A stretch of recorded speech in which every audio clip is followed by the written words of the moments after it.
تو یہ سارا کچھ ظاہر ہے نون لیگ کو تو اچھا نہیں لگ رہا ہوگا، اور نون لیگ ڈیفینیٹلی یہ سوچتی ہوگی کہ اس کے پیچھے کون ہے. تو یہ وہ ساری چیزیں ہیں جو میرا خیال ہے کہ نواز شریف کے ذہن میں وہ بڑا اس وقت موسٹ ایکسپیرینسڈ پالیٹیشین ہے، تو یہ ان کو ضرور ان کے ذہن پہ فی الحال تو بہرحال ان کا جو لیکن اس کے باوجود بھی فی الحال جو ان کی گفتگو ہے، جو اس کا انداز ہے، جو الفاظ ہیں، اس میں تو کہیں کوئی تحفظ نظر نہیں آ رہا سہیل وڑائی صاحب. بالکل مجھے لگتا ہے کہ وہ وزیر اعظم بننے کے لیے ان تمام کمپرومائزز کے باوجود تیار ہیں. انہیں کوئی پرسنل ایشورنس دی گئی ہے یا ان کے ساتھ کوئی معاملہ کیا گیا ہے، شاید اس کے پیچھے وہ وجہ ہو. ادروائز تو جو اس وقت کے حالات ہیں ان میں ایسے نہیں لگتا کہ ماضی کا نواز شریف اس طرح کا کمپرومائزڈ وزیر اعظم جو ہے وہ بننا چاہتا ہوگا. لیکن اس کمپرومائزز کے پیچھے کیا ہے وہ ابھی ہمیں نہیں پتا، وہ تو وقت بتائے گا. سہیل وڑائی صاحب، یہ الیکشن اس لحاظ سے بالکل انوکھا ہے کہ اس سے پہلے آزاد امیدوار تو ضرور ہوا کرتے تھے، لیکن اس الیکشن میں 65% آزاد امیدوار ہے. یہ آگے کا کیا ہمیں نسخہ بتا رہے ہیں، اور کیا یہ ممکن ہوگا کہ یہ آزاد امیدوار جو ہیں یہ، کیونکہ ابھی ایک شاید دروازہ کھلا ہے کہ یہ، کیونکہ پی ٹی آئی ایک ابھی جماعت ہے، الیکشن کمیشن کی لسٹ میں موجود ہے، یہ پی ٹی آئی کو جوائن کر سکتے ہیں. آپ کو کیا نظر آ رہا ہے آگے؟ دیکھیں جو آپ نے تجزیہ پیش کیا ہے میں بہت حد تک میں اس سے اتفاق کرتا ہوں کہ یہ آزادوں کا میلہ لگ رہا ہے، اور یہ بالکل ہم 1985 والی پوزیشن جو ہے اس میں جا رہے ہیں. بڑی مشکل سے سیاسی جماعتوں کا ایک کلچر پیدا ہوا، 2 پارٹی سسٹم ہوا، پھر 3 پارٹی سسٹم ہوا، پھر 2 پارٹی سسٹم ہوا. دیکھیں جو یہ جمہوریت ہے یا پارلیمانی جمہوریت ہے، اس کے لیے پورا ایک طریقہ کار ہے کہ سیاسی جماعتیں ہونی چاہیے، سیاسی جماعتوں کی لیڈرشپ ہونی چاہیے، عوامی نمائندے ہونے چاہیے، انہیں ووٹ لینا چاہیے. اب اگر آپ سیاسی جماعت سے سمبل ہی لے لیں گے، سیاسی جماعت جو ہے اس کے لوگ انڈیپینڈنٹ الیکشن لڑیں گے، تو پھر اس سے جو کلچر پیدا ہوگا اس سے نہ جمہوریت مضبوط ہوگی، نہ معیشت مستحکم ہوگی، نہ اس سے ملک مضبوط ہوگا. تو میرا تو یہ خیال ہے کہ یہ ہم ڈیزاسٹر کی طرف چلے جائیں گے. اور ہر روز حکمت عملی بدل رہی ہے. کبھی سیاسی حکمت عملی یہ تبدیل ہو جاتی ہے کہ سب کچھ نون کو دے دینا ہے، کبھی یہ تبدیل ہو جاتی ہے کہ جی جناب پی ٹی آئی سے سب کچھ چھین لینا ہے، کبھی آتا ہے کہ نہیں پیپلز پارٹی اور نون لیگ جو ہے ان کو ملا کے حکومت بنانی ہے، کبھی آ جاتا ہے کہ نہیں اب آزادوں جو ہے اور ترین صاحب کی اہمیت ہوگی. تو اس طرح سے تو جب آپ کے اہداف ہی متعین نہیں ہیں تو کیا بنے گا؟ ایک کھچڑی بن جائے گی، اور نہ ہے کہ مستحکم حکومت آئے گی، نہ اس سے پھر جو ہے کوئی پارلیمنٹ جو ہے وہ کوئی فیصلہ کن رول ادا کر سکے گی. تو میرا خیال ہے کہ یہ اس طرح کے جو تجربات ہیں ہم ماضی میں بھی ان سے گزر چکے ہیں. 85 سے بڑا تجربہ کیا تھا، اور پچھلی جو باجوہ ڈاکٹرائن تھی، میں نے خود جنرل باجوہ صاحب سے، جنرل بلال اکبر صاحب سے سنا کہ جو ساری تباہی ہوئی ہے سیاست کی وہ 85 کی اسمبلی سے ہوئی ہے. تو اب پھر ہم 85 کی اسمبلی بنانا چاہ رہے ہیں، تو کیا ہم دوبارہ تباہی کی طرف جانا چاہ رہے ہیں؟ سہیل وڑائی صاحب، آپ نے جو شروع میں فرمایا کہ آپ کو لگتا ہے کہ کچھ ایک بڑا کنفیوژن ہے، کبھی حکمت عملی یہ بنتی ہے کہ نون لیگ کو زیادہ دے دینا ہے، کبھی حکمت عملی یہ بنتی ہے کہ آزاد کو ہم نون لیگ میں شامل ہو جائیں گے، یہ بنتی ہے کبھی کہ پیپلز پارٹی اور جو ہے نون لیگ کو کہیں ملا دیا جائے گا. ایک بڑے کنفیوژن کی آپ نے بات کی تھی، مجھے یہ فرمائیے گا کہیں ایسا تو نہیں ہے کہ درکار حکمت عملی ہی کنفیوژن ہے؟ نہیں دیکھیں، فرض کریں اگر یہ حکمت عملی ہے تو کبھی کیا کنفیوژن سے بھی کوئی سالڈ چیز سامنے آئی ہے؟ کنفیوژن سے کنفیوژن ہی پھیلتا ہے. تو بنیادی طور پر تو دیکھیں جب بھی دنیا میں کوئی اسٹریٹجی بنائی جاتی ہے تو اس کا ایک سالڈ رزلٹ جو ہے وہ ایکسپیکٹ کیا جاتا ہے. لیکن اگر آپ کنفیوزڈ پالیسی ہوگی یا کنفیوز کرنا مقصد ہوگا تو اس کا رزلٹ بھی کنفیوژن نکلے گا نا. تو کیا ٹھیک ہے، ہو سکتا ہے کنفیوژن کا فائدہ ہو کسی کو، کسی ادارے کو، لیکن ملک کو بھی کیا فائدہ ہے؟ دیکھنا تو یہ ہے نا کہ الٹیمیٹلی تو ادارے بھی اور ہم بھی سب چاہتے ہیں نا کہ ملک کی بہتری ہو. تو مجھے نہیں لگتا کہ اس سے ملک کی بہتری ہوگی.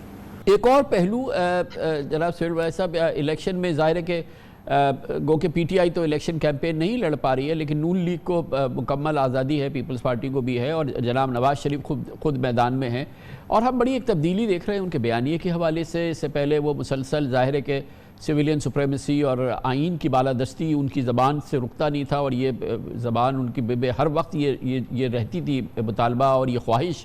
اس کا ذکر میں نے ابھی تک ان کی کسی تقریر میں نہیں سنا۔ دوسری جانب وہ اس سے پہلے ہمیشہ کہتے رہے تھے کہ ہمیں واضح اکثریت ملے تو ہم حکومت کریں، ادروائز تو یہ کوئی فائدہ نہیں ہوتا کہ یہ سانجے کی حکومت اور اس قسم کی حکومتوں کا کوئی فائدہ نہیں ہوتا، اور درجنوں چیزیں ہیں جو نواز شریف صاحب کی ریکارڈ پر ہیں۔ لیکن آپ کے نزدیک کیا وہ تیار ہیں کہ جس طرح کا نظام سامنے آ رہا ہے، جس کی آپ نے عکاسی بھی کی، اور ظاہر ہے کہ جو آیا ہے کہ کسی ایک پارٹی کی واضح اکثریت نہیں ہوگی اور یہ پھر آزاد پہنچائے جائیں گے، کچھ ایم کیو ایم ہوگی یا دوسری جماعتیں باپ ہوگی یا جے یو آئی ہوگی اور پھر ایک کھچڑی ہوگی اور وہ جماعت ہوگی، یہ تمام معاملہ، یہ تمام کمپرومائزڈ بیانیہ یہ نواز شریف صاحب کو سوٹ کرے گا، اور اس کے باوجود وہ وزیر اعظم بننا چاہیں گے؟ میرا خیال ہے کہ آپ صحیح کہہ رہے ہیں کہ میرا خیال ہے کہ انہیں یہ اندازہ ہے کہ یہ سارا کمپرومائز مجھے کرنا پڑے گا، سپیس نہیں ہے، جو وہ نئی فیسیلیٹیشن کونسل بن چکی ہے، اس کا مطلب ہے کہ معیشت کے اندر بھی مقتدرہ کا کردار ہوگا۔ اسی طرح جس طرح اب کاکڑ صاحب وزیر اعظم ہیں، جو شہباز صاحب رہے ہیں، یا اس سے پہلے ایون عمران خان تھے، تو سپیس وزیر اعظم کی نہیں رہی۔ اور پہلے آپ کو پتہ ہے کہ نواز شریف تو جو وزیر اعظم کی سپیس تھی اس کو زیادہ سے زیادہ بڑھانے کی کوشش میں ان کی لڑائی ہوتی تھی فوج سے۔ تو یہ سارے ایشوز ہیں، لیکن جو میری انڈرسٹینڈنگ ہے اس وقت نون لیگ کی جو لیڈرشپ ہے، اس کو اس وقت کی مقتدرہ نے یہ یقین دلایا ہے کہ ہم مل کے چلیں گے، ہم معیشت جو ہے وہ ہمارا مین ٹارگٹ ہے اور آپ کو ہم سپورٹ کریں گے۔ لیکن میرا یہ خیال ہے کہ جس طرح سے حکمت عملیاں تبدیل ہو رہی ہیں، اس کی وجہ سے مجھے یہ لگتا ہے کہ نواز شریف جتنا کھل کے سیاست کرنی چاہیے تھی انہیں، اتنی کھل کے نہیں کر رہے۔ جتنی بڑی انہیں کمپین کرنی چاہیے تھی وہ بھی مجھے کرتے ہوئے وہ نظر نہیں آتے۔ تو مجھے لگتا ہے کہ ہو سکتا ہے ان کے اندر بھی تحفظات ڈیولپ ہو رہے ہوں کہ بھئی یہ کیا ہو رہا ہے ہمارے ساتھ، کیونکہ پہلے جیسے میں نے آپ کو عرض کیا کہ سب کچھ ان کی ٹوکری میں ڈالنے کا ارادہ تھا، اب انڈیپینڈنٹ بھی آ گئے ہیں، اب جہانگیر ترین صاحب بھی امپورٹنٹ ہو گئے ہیں۔ پیپلز پارٹی جو ہے، پہلے کہا جاتا تھا کہ سندھ میں ان کو روکا جائے گا جی ڈی اے اور ایم کیو ایم کے ذریعے، اب پیپلز پارٹی بھی اپنا شیئر لے رہی ہے، لاہور میں بلاول بھٹو بھی آ گئے ہیں۔ تو یہ سارا کچھ ظاہر ہے نون لیگ کو تو اچھا نہیں لگ رہا ہوگا، اور نون لیگ ڈیفینیٹلی یہ سوچتی ہوگی کہ اس کے پیچھے کون ہے۔ تو یہ وہ ساری چیزیں ہیں جو میرا خیال ہے کہ نواز شریف کے ذہن میں وہ بڑا اس وقت موسٹ ایکسپیرینسڈ پالیٹیشین ہے، تو یہ ان کو ضرور ان کے ذہن پہ فی الحال تو بہرحال ان کا جو، لیکن اس کے باوجود بھی فی الحال جو ان کی گفتگو ہے، جو اس کا انداز ہے، جو الفاظ ہیں، اس میں تو کہیں کوئی تحفظ نظر نہیں آ رہا سہیل وڑائے صاحب۔ بالکل مجھے لگتا ہے کہ وہ وزیر اعظم بننے کے لیے ان تمام کمپرومائزز کے باوجود تیار ہیں۔ انہیں کوئی پرسنل ایشورنس دی گئی ہے یا ان کے ساتھ کوئی معاملہ کیا گیا ہے، شاید اس کے پیچھے وہ وجہ ہو۔ ادروائز تو جو اس وقت کے حالات ہیں ان میں ایسے نہیں لگتا کہ ماضی کا نواز شریف اس طرح کا کمپرومائزڈ وزیر اعظم جو ہے وہ بننا چاہتا ہوگا۔ لیکن اس کمپرومائزز کے پیچھے کیا ہے وہ ابھی ہمیں نہیں پتا، وہ تو وقت بتائے گا۔ یہ فرمائیے گا کہ سہیل وڑائے صاحب کہ یہ جو پی ٹی آئی کے آزاد امیدوار ہیں، اس میں بات آ رہی ہے کہ بہت چھان پٹک کے ان کو فائنل کیا گیا ہے، جو اصل لسٹ ہے اس میں یہ بھی بات آ رہی ہے کہ قرآن شریف اٹھوا رہے ہیں۔ عمران خان آج کل اپنے ہر مقدمے میں بھی ہر گواہ سے کہتے ہیں کہ قرآن شریف اٹھائیں، اور اس قسم کی قصبیں ہیں، اس قسم کی ہی ایشورنسز حاصل کی جا سکتی ہیں۔ اس کے باوجود جو پی ٹی آئی کے امیدوار اگر وہ آزاد حیثیت پہ منتخب ہو جاتے ہیں تو ان کو استعمال کرنا، ان کو کسی بھی جو حکمران کولیشن بن رہا ہے اس میں بھیجنا کتنا مشکل اور کتنا آسان ہوگا، جو ہمارا تجربہ ہے؟ بہت آسان ہوگا۔